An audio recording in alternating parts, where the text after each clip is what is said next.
All right, hey guys. Again, sorry I'm absent today, but we have this video instead to take us through this lesson. So make sure you get your portfolios out to page 34. Again, you and your partner both need to be plugged in to one computer so you can be watching this together. And I will be checking to make sure you guys watch the video, you finish the video, and wrote in your portfolios. All right, but it should be an easy day. Be good for the sub. So. Um, we're going to go over two vocab words today, technically two and a half, both of which have already been on a vocab test in the past. So we're just going to become experts with them today. All right, so the first word is prevent. Now, I need you to go ahead and practice saying this. Go ahead and say prevent. One more time, prevent. All right, good. The second word is a variation on the first word. All right, it's a different form. It's called prevention. All right, go ahead and say prevention. One more time, prevention. All right, good. So here are the definitions. So go ahead and take a moment to write that down. All right, so prevent means to stop something from happening, meaning that anytime, almost anytime you use the word stop, you can use the word prevent instead. I want to stop him from hitting me. If you were going to punch me, I'd want to stop that. I could say, I want to prevent that from happening. To prevent you from hitting me, I ran away, or whatever. Okay? So, of course, you can't use it in every instance where you see the word stop. You can't say, I came up to the stop sign. You can't say, I came up to the prevent sign. But in most instances, you can use prevent. Prevention is a noun. So it's something, it's a thing. Like at this school, we have preventions in place.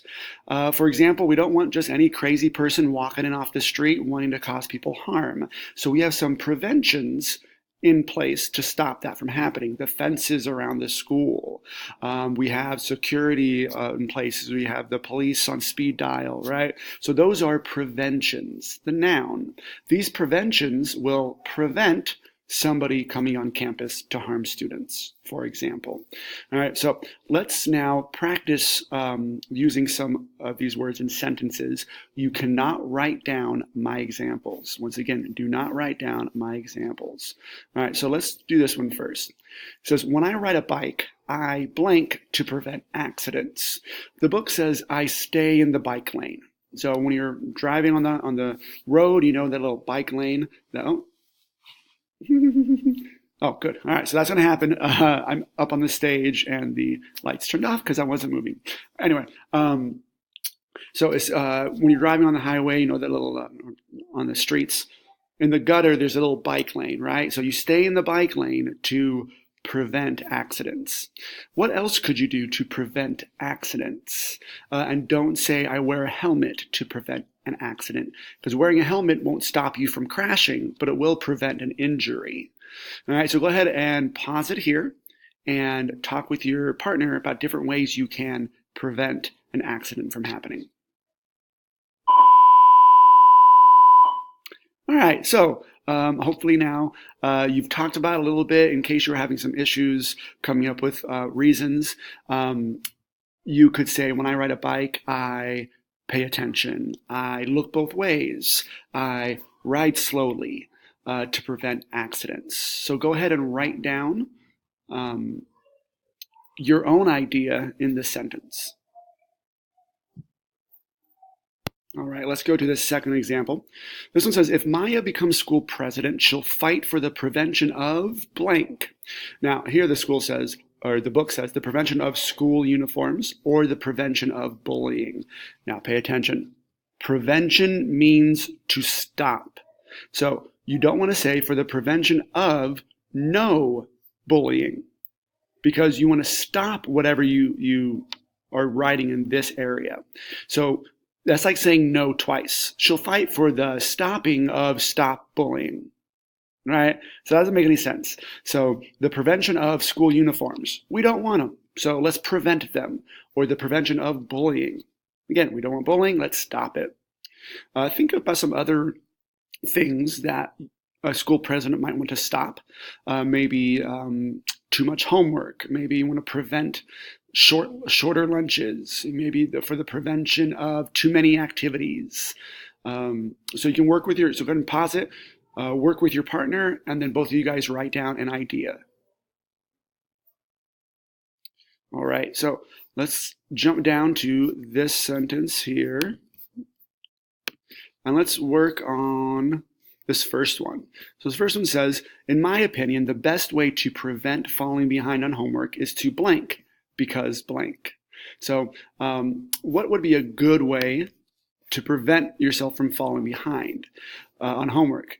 The book says to avoid playing video games because they are distracting. So I want you to put in a base verb. Remember, we have the word to here.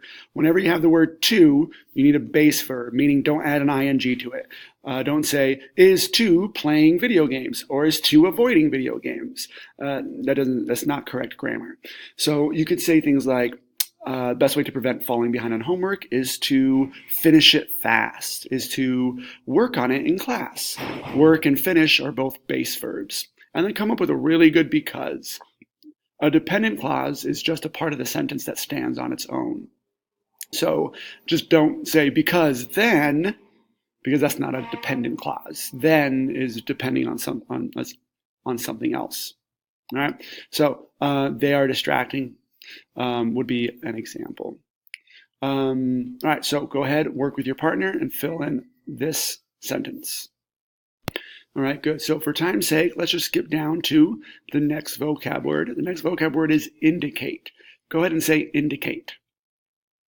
One more time, indicate. All right, good. So here's the definition for it right here. It's to show or point out something. Go ahead and write that down. So you can use this $100 word indicate in place of this $2 word show. If you were yawning, that shows me you're tired.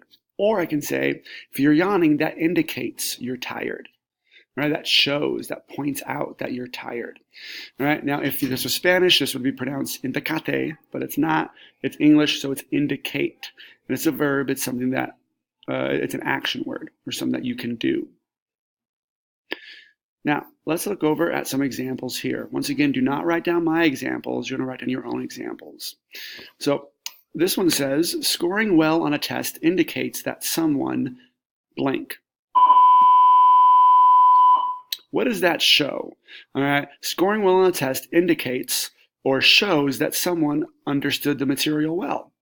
So talk about it with your partner. I'm not going to give you any examples for this one. I want you guys to come up with your own examples and write it down. So talk to your partner and figure out what getting an A on a test would indicate about that student.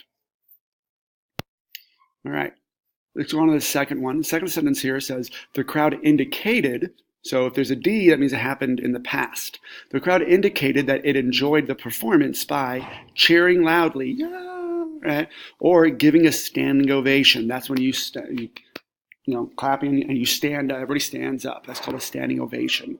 All right, so what could the crowd do to indicate that they enjoyed the performance, right? Could they throw something? Could they make some noises? Could they hold something? So talk with your partner and we're going to complete this sentence frame.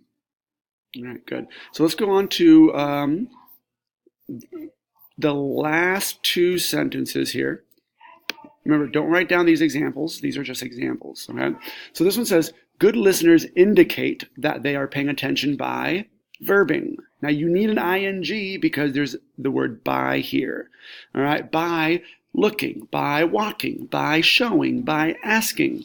All right, all those you can't say by look at the person or by walk to the person. Okay, so this one says discuss your response to the partner, then complete the sentence in writing. Good listeners indicate that they are paying attention by blanking. The book says looking at the person who is speaking. You cannot use looking because the book used that. So come up with your own example with your partner. All right. One more left. All right. And then you're all done. So this one says write your response and read it to a partner. This one says blank might blank that a student is not getting enough sleep. So we're going to go switch this sentence around a little bit. And we're going to have the verb come first and then the base verb indicate comes second. So the book says dozing off in first period might indicate that a student is not getting enough sleep. So dozing off is when somebody's doing one of these. So that's dozing off. But what else might indicate that the student is not getting enough sleep? All right. What might they be doing? Right? Anything like that. But make sure you add an ing. All right. Might indicate that a student is not getting enough sleep. Let's go ahead and take a moment to finish this one with your partner. Now, once you're done with this, go ahead and practice the spelling bee or finish any quill work you have not yet done for the week. So work on quill or spelling bee on vocabulary.com. All right. Hope you guys are being good for the sub.